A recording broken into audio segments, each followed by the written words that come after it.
What's going on, guys? I just wanted to have a talk with you before we get into this week's episode. First off, whether you're watching here on YouTube or you're watching on ingorilla.com, please subscribe and sign up for both, as we are still having the ECW World Television Title autographed belt giveaway.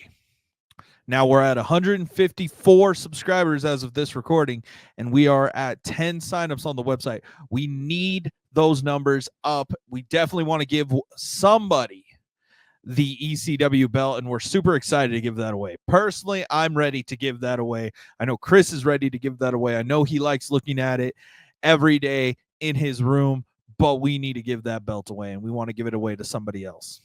2, this episode was pretty cool. I'm very grateful that we have been able to have UFC contracted talent on this show, and it gets better and better each time.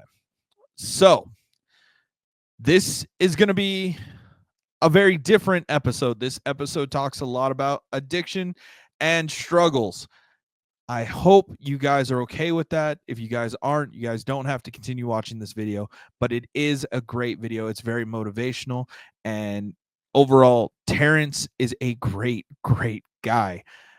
I enjoyed it. I love this conversation, and we had a few surprises on this episode as well, and I can't wait for you guys to see them. Also, if you guys are watching this on In Gorilla, we actually have a little bonus to the episode that is at the end. So I hope you guys stick around for that. And we'll try to keep throwing a little bit more of In Gorilla stuff in this. Overall, I hope you guys enjoy this episode.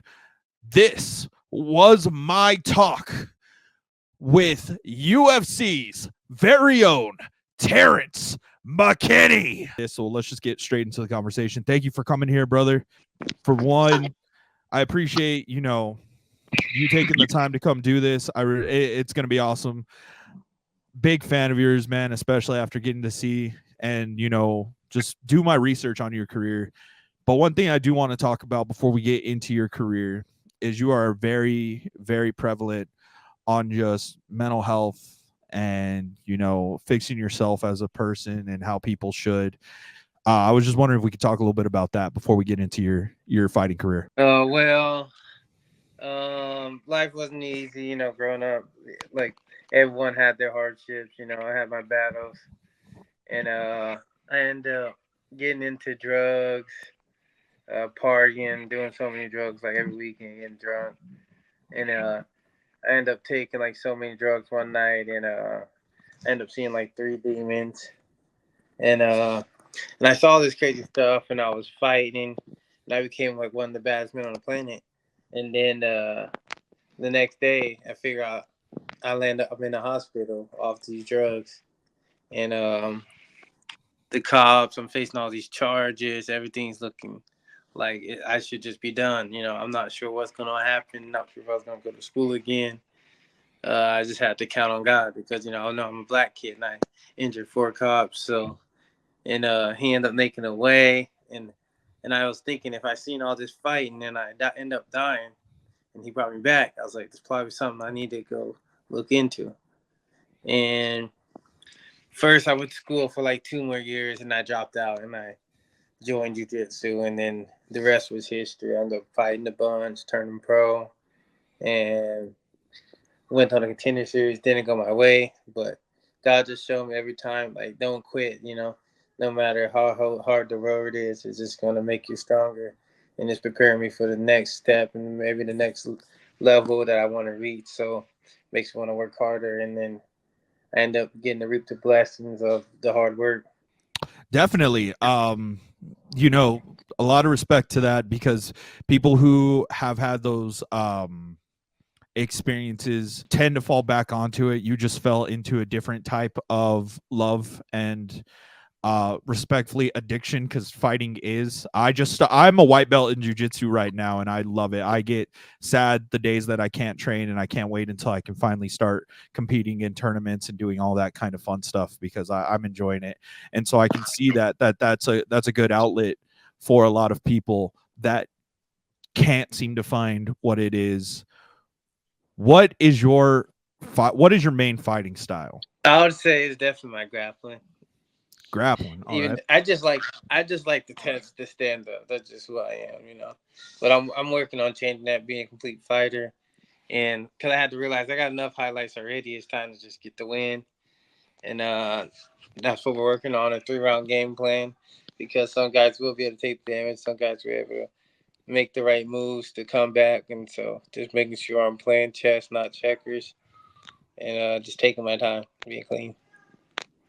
And as of right now, do you have a fight coming up? Or are you still in camp? Or are you just taking time off? Right now, I'm just like trusting God's timing because right now, maybe this is time for me to get better so I can remove the errors that I make because I'm not trying to get knocked out anymore. So I'm just locking in on my defense and making sure I'm just mixing it all together, you know, and not being prideful, trying to beat people that are the best at, you know, because it's kind of hard to catch up someone who's in kickboxing their whole life. So I got to be smarter and know I need to submit them and not be prideful. True, man, and I respect that, dude. Like I said, when you first hopped on, you were preparing for a fight, and I believe it just got postponed. What goes through your mind at that moment when you're fighting and you're getting prepared for a camp, and then the match gets pulled? What exactly goes through a fighter's head, if you don't mind me asking? It's a little frustrating, but like I said, I got to trust God timing. Whenever He sees I'm allowed to fight, I know it's gonna come through, and my job is just to make sure I'm prepared to get my blessings. You know what I mean? So I just been trying to live in the gym lately. Hey, a lot of respect towards that. You know, it's always interesting seeing when people, or at least the MMA community, freak out when a fight, or when a fight gets pulled, when somebody pulls out of a fight, or the UFC in general just cancels this particular matchup. It's interesting to see the MMA community just go crazy, and I'd rather focus on what the fighters think than what these fans think, because in reality, you guys are the ones that are stepping in there. You guys are the ones that are either knocking people out or getting knocked out, respectfully. And so I always wonder what goes through your minds when you guys get there, because I like listening to a lot of different a lot of the legends podcasts that they do, like Demetrius Johnson and all them, and they would talk about how much effort they put into the camps, and then once they get the call, they're like, well, shit. So at least you're positive about it. You're not Yeah. negative, you're not mad, you're not angry. All right, so one thing I gotta ask is, why did the vlogs disappear, my guy? I saw your channel, and yeah, I see you're trying to keep up with content, and I respect it. um I like what you do. Me and my team, I definitely would like to collab with you a little bit more. I like what you do with you and your co-host. You guys go over the cards and everything. I love it. But like, where the vlogs go? What's going on? Where's the content going, my guy? It's just hard to do both and train, you know what I mean? I gotta plan that stuff. I gotta communicate, make sure people are okay with getting videotaped, all kinds of shit, you know what I mean? I I understand that, dude, especially as a content creator, man. I understand that. Um One thing that I would probably say, man, is you have the right attitude, you have the highlights, you have everything. What would be kind of cool is if you did like just the day in the life of you at training, from training to everything, because you hold a record that won't be broken in a very long time. You have had professional fights. Like, that's the kind of things, like when I saw your YouTube channel, I was like, oh man, I bet he has a lot of content. Then I looked and I was like, well, shit, I want to talk to him about this, because I love making content, man. So I'm like, let me pick his brain a little bit on that. It's cool though, like, just the fact that you are in this status in your life.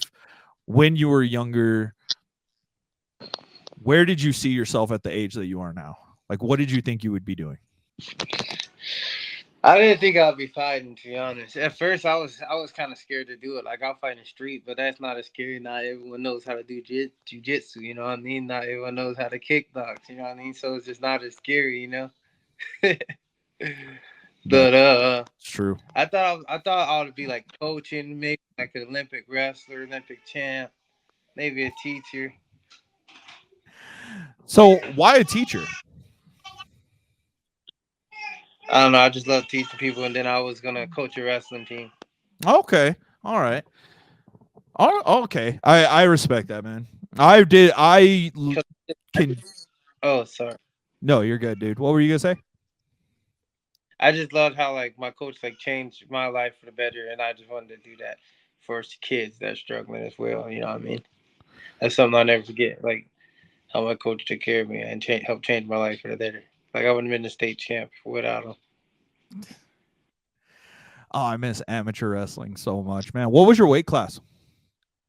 I was tiny. I was 98 pounds my freshman year. I wrestled 106, then 113, and then 126, and then 138. Damn, dude, you were small, my guy. Oh shit. Yeah, in high school I was 190 198 is what Yeah, I I can was. get up to like 190 now. You're well, Sometimes. yeah, you're a lightweight guy going into the heavyweight, so yeah. I mean, that it it's cool getting to talk to you, man. It definitely getting to pick your brain more about things. What are you hoping to accomplish within this next year, especially that now we're getting done with 2024 going into 2025? Just to keep my relationship strong with God and just keep training hard and actually just have no doubt that this is what I was chose to do and know that I can be the best in the world. Because when I'm focused, when I actually believe myself, I can get people out of the first round. But that's not the goal. But I know when I'm locked in, I'm at my best. Like I can get to anyone. So just making sure I come with the right mental and making sure I'm doing the right things to not have negative thoughts in my mind, and I can just perform the best I can. What is your the people in your life, what do they think of when you say this is what I was meant to do? Because a lot of people, when they say this is what I was meant to do, it's not combat sports. It's not combat in general. So what do those people think? Because you say it with pure confidence that this is what you were meant to do. So what do people think about that when they ask you, hey, what do you do for a living? And you're like, well, I do this. This is what I was meant to do. But not just it's not just fighting though, just fighting for people. Just making sure I utilize this platform. I'm supposed to speak to people. Like God that gave me this good story, so I can help people that's going through the same struggle who wants to get off drug and maybe like they see if I can do it, then they can do it, and then I can show them that like it wasn't just me, it was through God. So if I can help people and realize that and help them grow and help them get their breakthrough, and yeah, that's huge. And I got the best platform to do it on. All That's right. why I knew it was what I meant to do because like I gotta fight for people's soul. I can't let the devil win. I agree with that, man. And if you ever need help, man, with like editing or anything like that, you're more than welcome to come and reach out, dude. Especially because, like I said, I understand how hard content creation is, and trying to get people to do it and having the time to do it, man. But I like your story, and that's why I did want to touch at that at the beginning of the show was because a lot of people, for fighters, you don't know their story, and that's what I'm hoping to get on here is because you guys are normal people at the end of the day. Everybody has a story, and who knows who's going to listen to this episode and be inspired, not to hopefully not to knock people out, but just to keep moving forward in general and not give up on themselves. And I really do hope for that, because in the end, like that's all Yeah, that really matters. yeah. Fight for their dreams, man. Exactly. Whatever you feel in your spirit you want to do, go at it full heartedly. Because the worst that could happen is you at least tried. Like that's it. Rejection is a normal thing in life, and we all go through it, or we all go through failure, or we all go through some sort of pain, but at least you did it, and you capitalized on it. You knew what you wanted to do. I can't imagine what you saw when you were in psychosis when that initially happened, but it got you out onto the other side and you did better for it overall. So Yeah, God is good. I have a member of my team who's backstage right now in this call, and he is a very big fan of the UFC. He's actually got a couple of questions, so if you don't mind, I'm gonna see what he's got. What do you got, Bastion? I brought you on, dude. Oh shit! Hi, Hey, what's up, nice to boss? see you, man. I'm gonna do my best not to fanboy out here. So you're fighting in the lightweight division. What's it like fighting in a division with, personally, I think some of the biggest names in the UFC right now Man, coming it's up? just crazy because especially with Max saying he's done going down, like You got Gaethje. our weight class the most stacked division ever, and that's what I like about the fights. And that's like anyone can win at any given time. It's about who can show up that night. So that's what I'm working on. Just making sure I truly believe in myself every time I step out. This is right, yeah, and then- I told him to type it in, but I was like, nah, just have him pop up real quick. You're a son of a bitch. But yeah, you got. I love it though. You gotta love the challenge, man. Because another question I had. when the time comes, is undeniable. That's true. That's true. So another question I had is I wanted to know your opinions on them taking away the ban on the 12-6 elbow. I love it, man, because that's what I'm here to bring, the violence. So like, the more lethal damage I can do, the better. It works with that ground game too. Overall, like this is Exactly. an exciting time for good UFC. One good nasty 12-6, they'll change the game. I'm sorry, I might even crush their nose out. Quick, and then they get out of there unharmed. I would want to hurt them or break them. I mean, shit. Every time you walk into that ring, it's life or death in that octagon, man. Yeah, I gotta remember they want to kill D2, man. People got families to feed. This isn't the game.